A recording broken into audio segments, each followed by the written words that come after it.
Salut à tous, c'est Galastix pour une première vidéo tuto peinture. Je m'adresse surtout aux débutants. Ce tuto est la partie 1 de comment peindre un orc. Aujourd'hui, nous allons aborder les métalliques. Dans un premier temps, j'ai appliqué en couche de base du LED Belcher. N'hésitez pas à passer au moins 2 couches. Personnellement, je ne dilue pas les métalliques. J'utilise soit une palette sèche, soit je prends directement dans le pot. C'est pour que les pigments soient assez marqués et brillants. Toutefois, j'humidifie le pinceau et je l'essuie sur du sopalin. D'ailleurs, veillez à humidifier régulièrement votre pinceau, c'est super important. J'ai donc fait la partie métallique des bottes et les pics. D'ailleurs, j'ai pas fait attention, mais la botte gauche, je l'ai fait entièrement en métal. Du coup, je me rattraperai dans les prochaines vidéos. Ensuite, je me suis attaqué aux petits détails. Pour cela, j'ai pris un pinceau plus fin. Sur la vidéo, c'est un double zéro. On passe maintenant au gros gun. Pour ça, j'ai utilisé 2 à 3 couches de Warplock bronze. Pensez à bien étirer la peinture pour éviter les amas.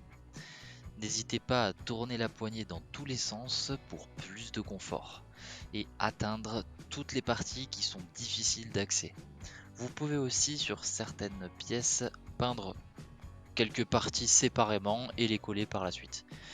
Pareil pour le socle, si vous êtes sur du basique, vous pouvez tout sous-coucher et coller ensemble dès le départ.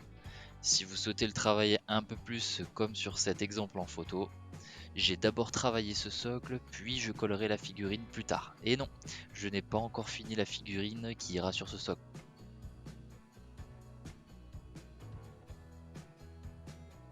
Ici, on peut voir le premier rendu avec les couches de base.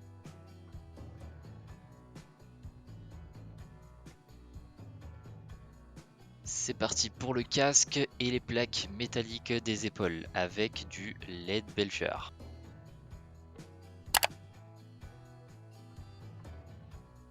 Comme d'habitude, on n'oublie pas de rincer un petit peu le pinceau, l'essuyer sur le sopalin, ça fait toujours du bien. On n'oublie pas les chargeurs à l'arrière. Pour rappeler le gun, on utilise du Warplock bronze. On va ajouter un peu de nuance avec tout ça. J'ai utilisé du Canoptech Halo. J'en applique sur certaines plaques du gun.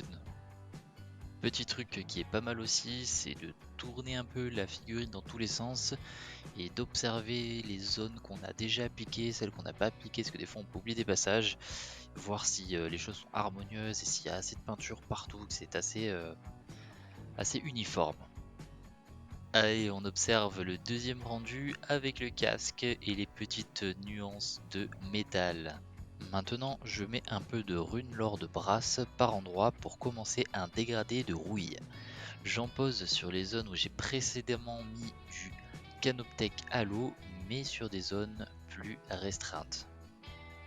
Alors pour ce troisième zoom de la figurine, on commence à avoir un rendu vraiment sympa.